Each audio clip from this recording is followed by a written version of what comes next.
You probably think your memories fade because you are failing, because you didn't rehearse them enough, because life got busy, because your brain just got old. That's the comforting story. But what if I told you that your memories aren't disappearing because of weakness, biology, or neglect, but because the laws of physics say they must, not metaphorically, not poetically, literally? Richard Feynman, one of the sharpest minds humanity ever produced, gave an answer so blunt, so unsettling, it almost sounds cruel. Your memories are temporary because permanence is forbidden, and once you really understand why, it changes how you see your life forever. Let's start with something simple and uncomfortable. Your memories are not abstract. They're not mystical. They're not stored in some glowing cloud labeled past. They are physical arrangements of matter. Every memory you have, your first kiss, your childhood bedroom, that song that hits you for no reason, exists as specific patterns of atoms and energy inside your brain. Neurons connect. Synapses strengthen. Electrical and chemical states settle into patterns. Memory is structure. And here's the problem. The universe hates structure, not emotionally, not morally, physically. Let me introduce you to entropy, the most misunderstood idea in physics. Entropy is often described as disorder, but that's sloppy. Entropy is really about probability. Low entropy states, organized, structured, precise arrangements, are rare. High entropy states, messy, spread out, random ones, are overwhelmingly likely. Ice melts because there are vastly more ways for water molecules to be disorganized than locked into a crystal. A deck of cards shuffles into chaos because there are more chaotic arrangements than ordered ones. And your memories, they are extremely low entropy configurations of matter, which means they are living on borrowed time. Imagine building a perfect sandcastle at the edge of the ocean. Sharp towers, clean edges, beautiful symmetry. Now walk away. The waves don't hate your sandcastle. The wind isn't jealous. The beach isn't cruel. It just has far more ways to destroy structure than preserve it. Your memory is that sandcastle, and time is the tide at the microscopic level. Atoms never stop moving. They jiggle, they collide, they exchange energy. Thermal noise alone constantly nudges molecules out of place.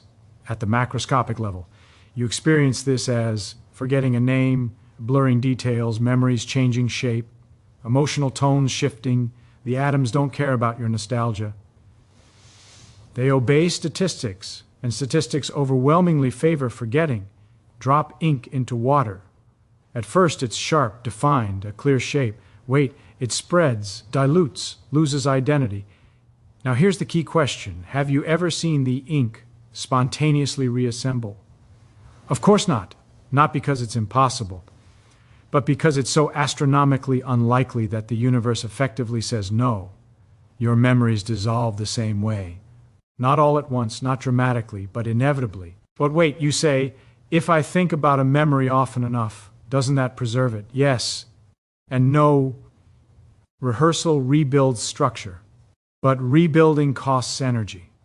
Your brain is constantly fighting entropy by consuming glucose, burning oxygen, maintaining delicate chemical gradients.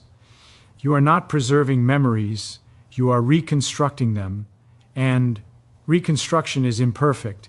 Each recall slightly rewrites the memory. Entropy still wins, just more slowly. Imagine a library where every book is slowly decaying. Pages crumble, ink fades. You hire librarians to constantly rewrite books from memory, but every rewrite introduces tiny errors. Over decades, the story changes, not because anyone is careless, because maintenance is never perfect in a noisy universe. Your brain is that library. Here's where people push back. But the brain evolved to store memories. True, but evolution doesn't break physics. Biology is not exempt from thermodynamics. Your brain is warm, wet, chemically noisy, open to the environment. It leaks energy constantly. It is not a closed system, which means entropy flows through it relentlessly. Life doesn't escape entropy. Life surfs it temporarily. Feynman loved stripping comforting illusions away. He would say, with that half smile, that if you want to understand memory, don't romanticize it. Memory is order. Order decays. End of story. No soul storage loophole. No hidden vault. No cosmic backup drive. Just atoms, probabilities, and time, cold, elegant, unforgiving, and somehow beautiful.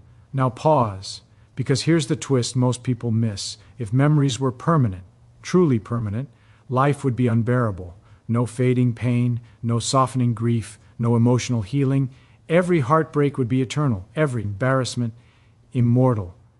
Entropy doesn't just erase joy, it erases suffering too. Forgetting is not a flaw, it's a mercy written into the fabric of reality. Think about what you are: a tiny pocket of order, a temporary rebellion against chaos, a brief pattern of matter that learned how to remember itself. You were never meant to last, neither were your memories, and that's what gives them meaning. Life is not about winning against entropy. You can't. Life is about fighting beautifully while you can. Every memory you form is a small act of defiance, a pattern carved briefly into a universe that prefers noise. And somehow, impossibly, it matters.